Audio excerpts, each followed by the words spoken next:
Big boss 8 బుల్లితెరపై చాలా ఉత్కంఠభరితంగా సాగిన బిగ్ బాస్ 8 సీజన్లో అయితే నిఖిల్ అయితే ఫైనల్గా విన్నర్గా నిలిచాడు.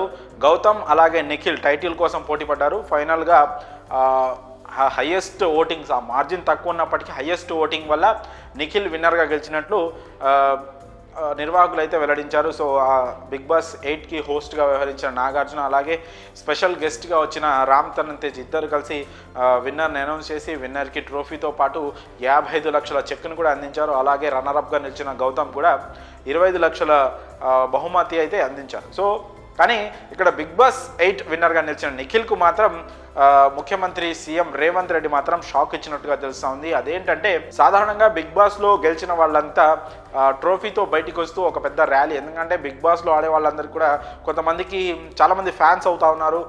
ఫ్యాన్స్ అందరూ అక్కడ ఫైనల్ అయిన తర్వాత, గ్రాండ్ ఫినాలే అయిన తర్వాత అన్నపూర్ణ స్టూడియోస్కి చేరుకోవడం, అక్కడి నుంచి తమ విన్నర్ని, తమ అభిమాన ఆ కంటెస్టెంట్ని అక్కడి నుంచి ర్యాలీగా తీసుకెళ్లడం, ఇలాంటి సాంప్రదాయం అయితే గత కొన్ని సీజన్లుగా అయితే సాగుతూ ఉంది.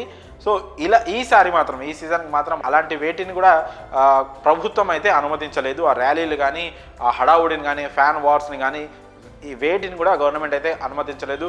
గట్టి పోలీస్ భద్రత అయితే వాటిని ఎక్కడికక్కడ అభిమానులు వచ్చిన వాళ్ళని కూడా, అన్నపూర్ణ స్టూడియోస్కి వచ్చిన వాళ్ళని కూడా మళ్ళీ వెనక్కి పంపించడం అయితే జరిగింది. ఒక రకంగా బిగ్ బాస్ 8 విన్నర్ నిఖిల్కి మాత్రం ప్రభుత్వం షాక్ ఇచ్చిందనే చెప్పుకోవచ్చు. గతంలో లాస్ట్ సీజన్ బిగ్ బాస్ 7 సందర్భంగా విన్నర్గా నిలిచిన పల్లవి ప్రశాంత్ అభిమానులు ఇతర కంటెస్టెంట్స్పై దాడి చేయడము, కారు అద్దాలు పలగొట్టడం, భయభ్రాంతులకు గురి చేయడం, లా అండ్ ఆర్డర్ ఇష్యూస్ రావడం వల్ల ప్రభుత్వం ఈసారి అలాంటివేవీ జరగకుండా ఉండేందుకు మాత్రం కఠిన నిర్ణయం తీసుకున్నట్టు తెలుస్తూ ఉంది. పైగా ప్రస్తుతం ఇండస్ట్రీలో ఆల్రెడీ అల్లు అర్జున్ అరెస్ట్, అభిమానుల గ్యాదరింగ్ ఇవన్నీ చోటు చేసుకోవడం, తొక్కిసలాట జరగడం, ఒక మహిళ మృతి చెందడం, సో అంటే ఎంటర్టైన్మెంట్కి సంబంధించి, గ్లామర్ ఫీల్డ్కి సంబంధించి ఇలాంటి కొన్ని దురదృష్ట ఘటనలు చోటు చేసుకోవడం వల్ల ప్రభుత్వం ఇంకా ఇలాంటి వాటిని ఎంకరేజ్ చేయొద్దు అని భావించినట్లుగా తెలుస్తూ ఉంది.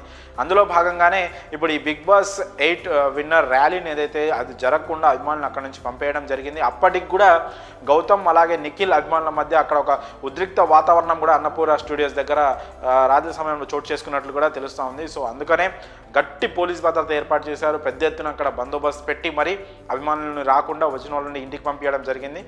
సో ఓవరాల్గా ఫైనల్గా అయితే గవర్నమెంట్ మాత్రం ఇలాంటి విషయంలో, ఈ ర్యాలీలు వాటి విషయంలో మాత్రం చాలా కఠినంగా వ్యవహరిస్తున్నట్లే మనకి తెలుస్తూ ఉంది. సో ఒక విధంగా నిఖిల్ నిరాశ చెందినప్పటికీ కూడా ఇది ఒక మంచి నిర్ణయంగానే నెటిజన్లు కావచ్చు, ప్రజలు కావచ్చు భావిస్తూ ఉన్నారు. మరి దీనిపై అంటే బిగ్ బాస్ విన్నర్ని ర్యాలీలకి అనుమతించకపోవడంపై ప్రభుత్వం మీ అభిప్రాయాలను కామెంట్స్ రూపంలో తెలియజేయండి.